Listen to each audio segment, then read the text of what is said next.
अच्छा डॉक्टर साहब, मेरा ना डॉक्टर्स के साथ एक शिकवा है कि ये जो डॉक्टर हज़रात हैं, ये जब गवर्नमेंट हॉस्पिटल्स में होते हैं, वहाँ ये बात सुनने को तैयार नहीं होते। लेकिन ये वही डॉक्टर्स शाम को जब प्राइवेट अपने क्लिनिक में होते हैं, तो वहाँ फुल सर्विसेज़ दे रहे होते हैं। आपको खुदा ना खास्ता कोई टीबी का मसला चल रहा है, कोई वायरल इन्फेक्शन है क्रोनिक, कोई हेपेटाइटिस का मसला चल रहा है, आप में खून की कमी है, आप में कैल्शियम, विटामिन डी की कमी हो गई है, आपके पट्टे कमज़ोर हो गए हैं, किस वजह से आपको इस्तेमाल करना पड़ रही है?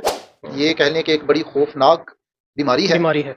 ये वाहिद बीमारी है जो बंदे को मजबूर कर देती है कि बंदा अपने आप को खत्म कर दे। हमारी डेली रूटीन की कौन-सी ऐसी आदत हैं, जो हमें बीमार कर रही हैं, स्लो पॉइज़निंग का काम कर रही हैं और जिसका हमें अंदाज़ा भी नहीं है? यही चीज़ें हैं जो मैदे की बीमारियाँ, शुगर की तरफ लेकर जा रही हैं, ब्लड प्रेशर की तरफ लेकर जा रही हैं और अल्टीमेटली यही चीज़ें हमें हार्ट अटैक और फालिज की तरफ भी लेकर जाती हैं। कि हर छोटे से छोटे मसले पे देखा जाए तो एंटीबायोटिक लिया जाता है। इस बारे में आपका क्या कहना है? कि एक आम इंसान को डॉक्टर के पास कब जाना चाहिए?